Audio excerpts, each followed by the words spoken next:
হ্যাঁ, তো আজকের দিনটা কিছুটা আমার এরকমভাবে শুরু হয়েছে যে মা ঠাকুর নমস্কার করছে আর এখানে সব লাগেজ প্যাক, কারণ মা কিন্তু ঘুরতে যাচ্ছে। তো এর জন্যেই মা এখন ভালো করে ঠাকুর নমস্কার করে নিয়েছে আর এখন কিন্তু লাগেজ নিয়ে নেমে পড়েছে আর অলরেডি কিন্তু উবের চলে এসেছে। তো এখানে মা কিছুই না, লাগেজ প্যাক করবে আর বলবে মানে বলছিল যে সাবধানে থাকবি, ঠিকঠাক করে খাওয়া দাওয়া করবি।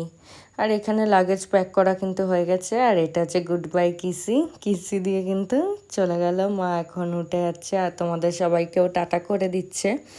আর এখানে মা কোড বলে কিন্তু, মানে উবরে যে পিনকোডটা বলতে হয় ওটা বলে কিন্তু মা এখন রওনা দিয়ে দিল। আর এখানে কিন্তু আমি মন ভরে টাটা করে নিচ্ছি। তো এইটাই আমার আজকে শুরু। So hi, this is Ritwika and very good morning সবাইকে। Welcome to my daily vlog. আমি কিন্তু এবারে ওপরে এসে রেডি টেডি হয়ে ফ্রেশ হয়ে কিন্তু আমি বেরিয়ে গেছি, কারণ আজকে কিন্তু আমার ব্যাংকের এক্সাম ছিল। তো অলরেডি আমি বাসে উঠে গেছি। আমি এক্স্যাক্ট লোকেশনটা জানতাম না, তো ওটা জেনে গেছি। তারপর আমার এক্সাম শেষ হয়ে কিন্তু আমাকে মইনাক আনতে চলে এসেছিলো, কারণ আমি ওকে বলেছিলাম যে আমি আর এখন কিছু খাবো না, কিন্তু ও বললো, ও তখন আমাকে কিছু বলেইনি। ও আমাকে কিন্তু চুপচাপ, আমি এক্সাম হল থেকে বেরিয়ে দেখছি, মানে বাইরে বেরিয়ে দেখছি, ও কিন্তু এখানে দাঁড়িয়ে আছে। দাঁড়িয়ে এসে বললো যে আমি জানি তুই খাবি না, তার জন্যই কিন্তু আমার এখানে আসা, কারণ ওর এখন নাইট শিফটে কিন্তু কাজ চলছে। তো এসেছিলো, এটাই হচ্ছে একটা টেক কেয়ার করার মানে একটা তরিকা। তো এই হচ্ছে ব্যাপার। আর এখানে কিন্তু আমি পিসির বাড়ি চলে এসেছি, পিসিদের জন্য একটুখানি আম নিলাম। আর এখানে কিন্তু আমাকে পিসেমশাইও নিতে চলে এসেছে।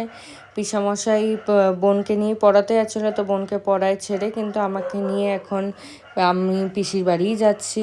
আর এখানে কিন্তু আমি অলরেডি পিসির বাড়ি পৌঁছে গেছি।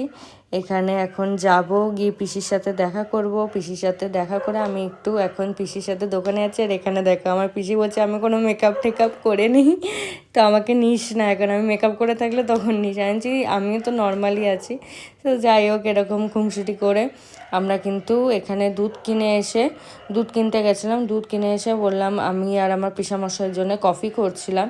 তো এখানে আমি দুধটা গরম করতে বসিয়ে দিয়েছি। আর এখানে কিন্তু কফি আর বাতাসা, চিনি খায় না পিসিরা, তো বাতাসা দিয়ে আমি কিন্তু কফিটা একটুখানি দুধ দিয়ে গুলে তারপরে পুরো দুধটা দিয়ে দিয়েছিলাম। আর এখানে দেখো বোনও কিন্তু পড়া থেকে চলে এসেছে। এসে পিসামশাই আমাদের জন্য ধোসা নিয়ে এনেছিলো, তো ধোসা খাচ্ছিলাম আমরা, আমি পিসামশাই তারপর বোন। ভাই খায়নি, বোনও অতটা খায়নি, তো ওটা সেই পিসিকেই খেতে হয়েছে। তো এইসব করতে করতে এই যে ভাই কিন্তু আমার ফঙ্ক খুব ভালো শোনে, তো ওই ফঙ্ক চালিয়েছে। আর ওইদিকে দেখো দিদি পড়ছে, এদিকে ও ফঙ্ক চালাচ্ছে। তো যাই হোক, এরকম ওদের সাথে অনেক আড্ডা মারলাম।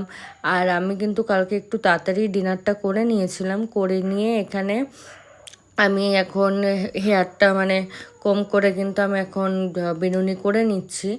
আর এখানে পিসিদের পিপায়ের সাথে, আমি পিসিকে পিপায়ে বলি, তো পিপায়ের সাথে খুব গল্প করছিলাম। তারপর বোনকে বললাম যে এই বোন এদিকে আসবে, আমি চুল বাঁধার পর কিন্তু তোর চুলও বেঁধে দেবো।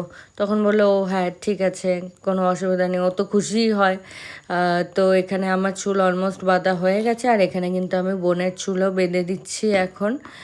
দুজনেই বিনুনি করবো, কারণ রাত্রে শোবো, বিনুনি করে সবাই ভালো। আর এখানে ওদের এত আমি স্কিন প্রোডাক্ট দেখে আমি একটুখানি ইউজই করে নিলাম, মানে হালকা ফুলকা স্কিন কেয়ারই বলতে পারো, নাইট স্কিন কেয়ার। তো এখানে মিনিমালিস্টের কিন্তু একটা ফেস ওয়াশ ছিল, সেটা নিয়ে কিন্তু আমি ডাবল ফেস ওয়াশ করে নিয়েছিলাম। করে নিয়ে এখন ভালো করে ফেসটা ধুয়ে এখানে আমি মিনিমালিস্টেরই আর একটা টোনার, ওটাও কিন্তু লাগিয়ে নিচ্ছিলাম ড্যাব ড্যাব করে। এখানে বেশি না, 2-3 স্পুন নিয়েছিলাম, মানে টেবিল স্পুন নিয়ে এখন কিন্তু ড্যাব ড্যাব করে ভালো করে লাগিয়ে নিচ্ছি। তারপরে এটা ডার্মাকোয়ের সিরাম ছিল, তো সিরামটা আমি প্রত্যেকটা জিনিসই ইউজ করে আমি খুব স্যাটিসফাই। যে আমি জানোই তো আমি অতটা জিনিস মাখি না, বাট এগুলো মেখে আমার সত্যি খুব ভালো লাগলো। আমি দেখলাম স্কিনটা আমার সত্যিই খুব ভালো আছে। তো এখানে লিপ বাম লাগিয়ে আমার কিন্তু এখানেই data end. So tata, good night.